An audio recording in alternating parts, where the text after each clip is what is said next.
Good morning बच्चों। आज का हमारा टॉपिक है sum of n terms of an AP. यानी आपको एपी सीरीज मैंने बताया था कि क्या होती है, अब उस एपी सीरीज का सम निकालना है। तो एपी सीरीज देखो हमारे पास क्या थी कि भी a plus d, a plus 2d, a plus 3d up to so on a plus n minus 1 into d. जो a plus n minus 1 into d जो है वो क्या है, आपकी टी एन टर्म होती थी। अब क्या करना है, जो सम ऑफ सीरीज है उसके लिए आप क्या करो, टी एन टर्म को एल मान लो, ठीक है। और फिर फार्मूला हमारा क्या बनता है एस एन में, N by two into A plus L. L का मतलब क्या बोल दिया इसने, लास्ट टर्म, ठीक है। अब इसकी ये फॉर्मेशन क्यों करनी पड़ी है, कैसी आई है, इसका एक्सप्लेनेशन आपको हायर क्लास में मिलेगा। अभी आप सिर्फ फार्मूला लर्न कर लोगे। तो सम ऑफ जो एन टर्म्स है एपी में वो क्या होगा, n by two into A plus l. A जो है वो हमारे पास क्या है, फर्स्ट टर्म है। एल जो है वो क्या है, लास्ट टर्म है। और इसको और क्या लिख सकते हैं, n by two into two a plus n minus one into d. अब ये कैसे आया है, इसमें जब आप वैल्यू पुट करोगे, जो ये वाला फार्मूला है एस एन का, n by two into A plus l, इसमें जब आप एल की वैल्यू रखते हो तो ए प्लस एल की वैल्यू क्या है, a plus n minus one into d. तो इसको रखोगे जब आप, तो वैल्यू क्या बन जाएगी, a plus n minus one into d, ठीक है। अब इसको सॉल्व करोगे तो वैल्यू क्या आएगी, n by two into two a plus n minus one into d. तो जो ये हमारे पास है फॉर्मूले, आपको दो लर्न करने हैं, एक ये वाला और एक ये वाला। इससे आपका कोई भी एपी सीरीज हो आप उसका सम निकाल सकते हो, चाहे सम ऑफ एन नेचुरल नंबर हो, सम ऑफ ऑड नंबर्स हो, सम ऑफ इवन नंबर्स हो, कोई भी सीरीज दी हो एपी में, तो आप इन दो फॉर्मूले से क्या कर सकते हो, वैल्यू निकाल सकते हो। ये वाला फॉर्मूला भी कहीं कहीं यूज होगा, जहां पर आपको एन टर्म दी होगी वहां पर आप इसको डायरेक्ट यूज कर सकते हो। जहां पर एन टर्म ना दी हो तो आप इस फॉर्मूले को यूज कर सकते हो। तो ये दो फॉर्मूले आपको लर्न करने हैं, ठीक है। अब इससे रिलेटेड क्वेश्चन करते हैं। क्वेश्चन है, find the sum of 17 terms of an AP. और एपी क्या दी हुई है आपको, 5, 9, 13, 17। तो अब हमारे पास फॉर्मूला क्या होता है, एस एन का फॉर्मूला, यानी sum of n terms of an AP is equal to n by two into two a plus n minus one into d. ये वाला फॉर्मूला होता है हमारे पास। अब इसमें देखो एन जो है वो क्या दे रखा है, 17। इसके बाद ए की वैल्यू क्या दी हुई है आपको, 5। और डी की वैल्यू कैसे निकालते थे, 9 माइनस 5, 13 माइनस 9, 17 माइनस 13। तो चेक करो कितना आता है, 4, और इसका भी 4, 4। तो डी आपके पास क्या हो गया, 4, और जो आपकी ए है वो क्या होती है, फर्स्ट टर्म होती है। अब इसको वैल्यू पुट करो तो हमारे पास क्या आ जाएगा, S 17 is equal to 17 by two into 2 into 5 plus n minus 1 यानी 17 माइनस 1 इंटू डी। डी आपका क्या है, 4। सारी वैल्यू रख दी। अब इसमें देखो 17 बाई टू इंटू 5 टू जा 10 प्लस 16 इंटू 4। तो क्या वैल्यू आ गई, 17 बाई टू इंटू 10 प्लस 16 को 4 से मल्टीप्लाई करोगे तो वैल्यू क्या आ गई, 64। तो ये क्या आ गया, 17 बाई टू इंटू 10 और 64 को ऐड करो तो वैल्यू क्या आती है आपकी, 74। अब 74 देखो 17 से तो कट नहीं रहा, तो ये किससे कटेगा, 2 को 74 से करो तो क्या आ गया, 2 3 जा 6, 2 7 जा 14। अब इसको मल्टीप्लाई करो 17 इंटू 37, तो हमारे पास आंसर क्या आ जाएगा, 6 29। ठीक है, समझ आया? हमारे पास फॉर्मूला यही है, इसमें हम वैल्यू पुट करेंगे। n हमें 17 दिया हुआ है, a हमारे पास फर्स्ट टर्म है, d हमारे पास कॉमन डिफरेंस हो गया। यहाँ पर इसमें इसको पुट किया। अब रूल आपका जो बोर्ड मास का है उसी तरह से अप्लाई करना है। पहले ब्रैकेट को सॉल्व करना है, फिर हम स्टेप बाय स्टेप करते रहेंगे, तो हमारे पास आंसर जो है वो निकल आएगा। नेक्स्ट क्वेश्चन देखो। नेक्स्ट क्वेश्चन देखो, how many terms of the sequence -8 -6 -4 up to so on must be taken so that their sum is 70, कि इनका सम जो है वो कितना आ जाए, 70 आ जाए। तो हमें क्या करना है, कितनी टर्म्स लेनी है इस सीक्वेंस में। तो अब इसमें देखो, हमारे पास सीरीज ये दी हुई है, यहां पर a की वैल्यू क्या होगी, -8, d की वैल्यू आपके पास क्या होगी, -8 -6 -8। तो वैल्यू क्या आ गई, -6 + 8 दैट इज इक्वल टू +2। दूसरा देखो, -4 -6, तो वैल्यू क्या आ गई, -4 + 6 दैट इज इक्वल टू 2। तो ये हमारे पास क्या आ गया, d आ गया। अब हमें n टर्म्स पता करनी और सम हमें ऑलरेडी कितना दिया हुआ है, 70। तो यानी Sn का फॉर्मूला हमारे पास क्या था, n/2 × 2a + n-1 × d। ठीक है, अब यहाँ पर s जो है वो उसकी वैल्यू हमें कितनी दी हुई है, 70। अब देखो n/2, n हमें नहीं पता, तो n/2 एज इट इज 2 × -8, ठीक है, प्लस n-1 × d, d की वैल्यू हमें क्या दी हुई है, 2 इज इक्वल टू 70। अब देखो आगे देखो, अब ये हमारे पास क्या आया, n/2 × -16 + 2n -2, 8 2 ज़ा 16 किया, और यहाँ पर फिर प्लस आ गया, फिर उसके बाद 2 को इसके अंदर मल्टीप्लाई किया, 2n - 2 इज इक्वल टू 70। अब ये क्या आ जाएगी, next value, n/2 as it is रखो, 16 और 2, माइनस का 16 है, माइनस का 2 है, तो वैल्यू क्या बन गई, -18 + 2n इज इक्वल टू 70। अब क्या आएगा इसके बाद, देखो अब इसमें से 2 को हम इस तरफ ले जाते हैं, तो वैल्यू क्या आ गई, n is equal to n, इसको मैं कैसे लिख सकती हूँ, 2n - 18 लिख सकती हूँ, बस जगह एक्सचेंज की है मैंने, और इस 2 को मैं इस तरफ ले जा रही हूँ, तो ये क्या आ जाएगा, जैसे मान लो ये क्रॉस मल्टीप्लाई कर रही हूँ एक तरीके से, तो ये वाला जो है, ये वाली वैल्यू इससे पूरी मल्टीप्लाई होगी, और ये 2 से मल्टीप्लाई हो जाएगी। इसको मैं थोड़ा बड़ा बड़ा करके लिख देती हूँ, ठीक है। तो ये क्रॉस मल्टीप्लाई किया, तो ये वैल्यू क्या आ गई, n × 2n - 18, तो ऐसे कैसे रखा गया, और यहाँ पर क्या आ जाएगा, 70 × 2, ठीक है। अब इसके बाद देखो, 2n² - 18n is equal to 140, ये हो गया। अब मैं क्या करती हूँ, देखो सब में 2 2 सेम आ रहा है, कॉमन आ रहा है, तो मैं क्या करूं, divided by 2 on both side, थोड़ा छोटा हो जाएगा इससे, इसीलिए कर रहे हैं हम इसको, ठीक है। अब ये क्या वैल्यू आ जाएगी, n² - 9n is equal to 70। इससे हमारी कैलकुलेशन क्या है, और छोटी हो जाती है, अगर हम दोनों तरफ 2 2 से डिवाइड कर देते हैं। किसी भी चीज को आप अगर दोनों तरफ करते हो, इक्वेशन के ऐड करते हो या सब्ट्रैक्ट करते हो या डिवाइड करते हो, मल्टीप्लाई करते हो, तो क्वेश्चन पर कुछ असर नहीं पड़ता।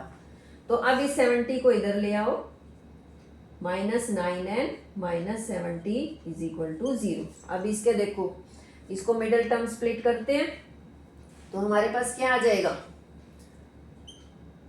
मिडल टर्म स्प्लिट करेंगे तो वैल्यू क्या आ जाएगी 14n प्लस 5n। 14 5 जा 70 होता है, माइनस 70 इज इक्वल टू 0। ठीक है, तो वैल्यू क्या आई, n कॉमन निकाल लेंगे, n माइनस 14 प्लस यहाँ से 5 कॉमन निकालेंगे, n minus 14 is equal to 0। तो यहाँ से अब हमारे पास क्या आ जाएगी, n प्लस 5 और n माइनस 14। ठीक है, अब देखो इसमें अब हमारे पास क्या आ जाएगा, ये दोनों वैल्यू किसके इक्वल हैं, 0 के इक्वल हैं। तो यानी या तो n plus 5 is equal to 0 होगा या n minus 14 is equal to 0 होगा। तो यहाँ से हमारे पास एक की वैल्यू क्या आ गई, n माइनस 5 और एक की वैल्यू आ गई n इज इक्वल टू 14। तो n की हमारे पास क्या होगी, पॉजिटिव वैल्यू होगी, तो n is equal two plus 14। 5 को हम छोड़ देंगे, माइनस 5 को। यहाँ पर जो मिडल टर्म स्प्लिट करी है उसके बारे में बता देती हूँ। जो हमारे क्या होता था, इसको और इसको मल्टीप्लाई करते हैं तो क्या होता है, 70n स्क्वायर होता है।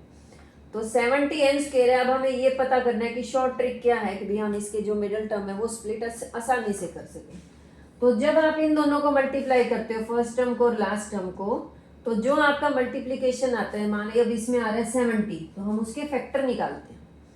तो अब हमारे पास इसमें एक फैक्टर क्या निकलेंगे, 35 7, यानी 2 5 और 7, यानी जो भी आपकी मिडिल टर्म स्प्लिट होगी वो इन्हीं तीनों में से होगी। कैसे, जैसे 5 2 जा 10 और 7, 10 और 7 का बना के देखो तो क्या हो गया, मल्टीप्लाई तो 70 आ रहा है लेकिन ऐड और सब्ट्रैक्ट कर रहे हैं तो 9 नहीं आ रहा है। दूसरा क्या कर सकते हैं, 5 इंटू 7 करो और इंटू 2 करो। 5 इंटू 7 क्या आ गया, 35 इंटू 2, लेकिन इसमें भी हमारे पास 9 नहीं बच रहा, तो दो हमने चेक कर लिए। तीसरा हमारे पास क्या चेक होगा कि 7 इंटू 2 किया और फिर 5 किया, तो क्या आ गया 14 और 5। तो यानी ये जो तीन है, इन्हीं तीनों को आप किसी तरह से भी मल्टीप्लाई करके पेयरिंग करनी होती है और ये हमारे पास जो मिडल टर्म है वो स्प्लिट हो जाती है। तो ये सबसे इजी मेथड होता है, बहुत ज़्यादा सोचना नहीं पड़ता, आप उसको फैक्टराइज करो और जो टर्म्स आपकी निकलती है उसी को आपको ऐड और सब्ट्रैक्ट मल्टीप्लाई करके चेक करना होता है। जैसे मैंने अभी तुम्हें चेक करके बताया कि मैंने एक पेयर तो क्या लिया, 7 इंटू 2 और 5 का लिया। दूसरा मैंने पेयर लिया 7 इंटू 5 और 2 का लिया। तीसरा मैंने पेयर लिया था 5 इंटू 2 और 7 का लिया। तो अब इसमें से कौन कौन से बन रहे थे, तो ये वाला भी नहीं बना, ये वाला भी नहीं बना और ये वाला बन गया। तो यानी मैंने तीनों जो है केस वो चेक करके देखा कि किसका मिडिल टर्म स्प्लिट होने पर आंसर आ रहा है। तो अब ये वाला एक क्वेश्चन हो गया, एक क्वेश्चन और कर लेते हैं। एक एनसीईआरटी का ही क्वेश्चन है आपकी बुक का।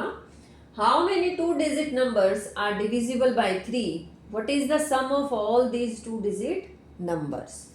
तो पहले तो आपको नंबर ऑफ टर्म्स बतानी है कि भी जो 2 डिजिट नंबर हैं वो 3 से डिवाइड होते हैं, वो कितने नंबर हैं, और फिर उनका सम भी बताओ। तो हमारे पास देखो, पहले तो हमें ये निकालना पड़ेगा कि भी आपके जो 2 डिजिट नंबर हैं वो 3 से डिविजिबल कौन कौन से हैं। अब ये देखो, जो 2 डिजिट नंबर है वो कहाँ से स्टार्ट होते हैं, 10 से, 10 11 12 अप टू सो ऑन कहाँ तक आते हैं, 99 तक आते हैं। क्योंकि 1 जो आपका 99 के बाद जो 100 है वो क्या हो जाएगा, 3 डिजिट नंबर हो जाता है। अब इसमें हमारे पास जो 3 से डिविजिबल है वो ढूंढने हैं। तो 3 से डिविजिबल में आप देखो 3 की टेबल क्या होती है, 3 3 2 जा 6, 3 3 जा 9, 3 4 जा 12, यानी 3 की टेबल में, यानी ये 3 से ही डिवाइड होते हैं, इसीलिए हमारे पास 3 की टेबल होती है। अब ये कहाँ से स्टार्ट हो रहे हैं, 12 से। 12 के बाद क्या आती है, वो टेबल ही याद कर लो एक तरीके से। तो क्या आ जाएगा 15, फिर उसके बाद क्या आ जाएगा 18 अप टू सोन। तो पहले जो नंबर है वो हमारे पास क्या आ जाएगा, 2 डिजिट नंबर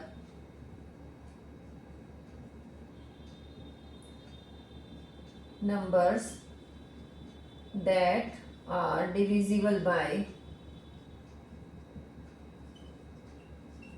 3 कौन कौन से होंगे, 12 15 18 अप टू सो ऑन। अब 99 तक 2 डिजिट नंबर होते हैं, तो 99 देखो 3 से डिवाइड हो रहा है, 3 3 ज़ा 9, 3 3 ज़ा 9, यानी जो लास्ट नंबर है वो 99 ही है जो डिवाइड हो रहा है 3 से। तो इट मीन्स हमारे पास क्या आ जाएगी, ये सीरीज आ जाएगी एपी की जो डिविजिबल है बाय 3, 2 डिजिट नंबर की। तो यहां पर अब हमारे पास देखो ए जो है वो क्या हो गया 12। अब लास्ट टर्म हमें दे रखी है 99, यानी एल भी लिख सकते हो या टीएन भी बोल सकते हो इसको, ये क्या है 99। दूसरा डी हमारे पास क्या होगा 15 minus 12 is equal to 3, 18 minus 15 is equal to 3, तो डी आपका क्या हो जाएगा 3 हो जाएगा। अब पहले हमें क्या निकालना है, नंबर ऑफ टर्म्स। तो हमारे पास टी एन का फॉर्मूला जो है वो क्या है a plus n minus 1 into d. अब यहाँ ए देखो क्या है 12 प्लस एन माइनस 1, एन हमें पता नहीं है, डी हमारे पास क्या है 3 और टी एन की वैल्यू हमें क्या दे रखी है 99। ठीक है, अब इधर देखो